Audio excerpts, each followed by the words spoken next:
ಅವನು M L A ಆಗೋದಕ್ಕೆ ನನ್ನ ಮನೆ ಗೇಟಿಗೆ ಬಂದು ದುಡ್ಡು ತೊಗೊಂಡು ಬಂದು ಎಮ್ ಎಲ್ ಎ ಆಗಿರೋನು ಅವನು. ಹಾಗಾಗಿ ಮತ್ತೆ ನನ್ನ ಮನೆ ಬಾಗಿಲಿಗೆ ಬಂದು ನನಗೆ ಸಪೋರ್ಟ್ ಮಾಡಿದ. ಇದರಲ್ಲಿ ಏನು ವಿಶೇಷತೆ ಏನಿದೆ? ಮೊನ್ನೆ ರಾಜ್ಯಸಭಾ ಚುನಾವಣೆಯಲ್ಲಿ ಅವ್ರ ಮನೆ ಸುತ್ತ ನೀವು ಅಡ್ಡಾಡಿದ್ರೆ ಮೀಡಿಯಾದಲ್ಲಿ ನೀವೇ ನೋಡಿದ್ರಲ್ಲ, ಯಾರು ನನ್ನ ಮನೆ ಸುತ್ತ ಅಡ್ಡಾಡಿದ್ದು.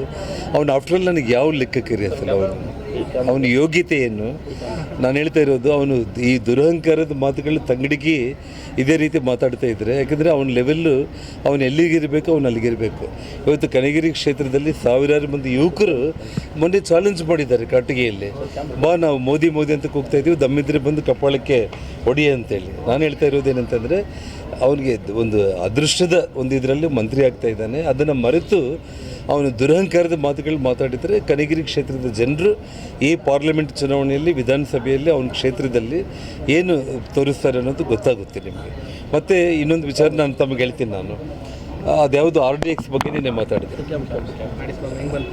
RDX ಬಾಂಬ್ಗಳು ಹೆಂಗೆ ಬಂತು ಜಮ್ಮು ಕಾಶ್ಮೀರಿಗೆ, ಅದನ್ನು ಪತ್ತೆ ಹಚ್ಚಿಲ್ಲ ಅಂತಂದರೆ ಸಾಮಾನ್ಯ ಜನರಿಗೆ ಇವತ್ತೊಂದು ಸಭೆ ಆಯಿತು ಕೊಪ್ಪಳದಲ್ಲಿ. ನಾನು ಕೇಳಿದೆ, ಜಮ್ಮು ಕಾಶ್ಮೀರಲ್ಲಿ RDX ಬಾಂಬು ಎಲ್ಲಿಂದ ಬರುತ್ತೆ ಅಂತ ನಾನು ಕೇಳಿದರೆ, ಹುಡುಗರೆಲ್ಲ ಪಾಕಿಸ್ತಾನದಿಂದ ಬಂದಿರುತ್ತೆ ಅಂತ ಹೇಳಿದರು.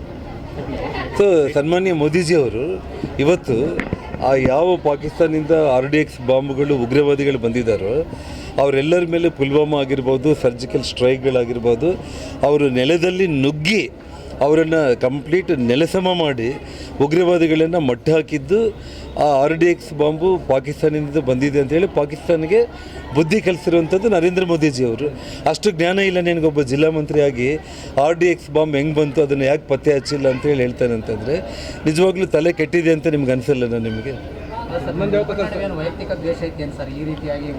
ರೀ, ಒಂದು ಮಾತು ಹೇಳಲೆ, ತಂಗಡಿಗೆ ತನ್ನ ಯೋಗ್ಯತೆಯನ್ನು ಮೀರಿ ಜನಾರ್ದನ್ ರೆಡ್ಡಿ ಅವ್ರ ಬಗ್ಗೆ ಮೋದಿ ಏನು ಮೇಲಿಂದ ಕೆಳಗಿಳಿದಿದ್ದಾರೆ ಅಂತ ಮಾತಾಡುವಂಥದ್ದು.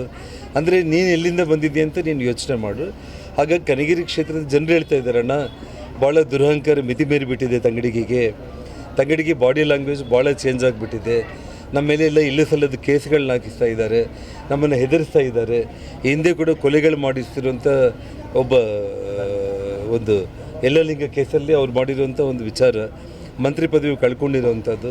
ಇವಾಗ ಮತ್ತೆ ಅಧಿಕಾರವನ್ನು ಮುಂದುವರಿಸ್ಕೊಳ್ಳೋದಕ್ಕೋಸ್ಕರ ಅನಾಹುತಗಳು ಮಾಡೋದಕ್ಕೆ ಶಿವರಾಜ್ ತಂಗಡಿಗೆ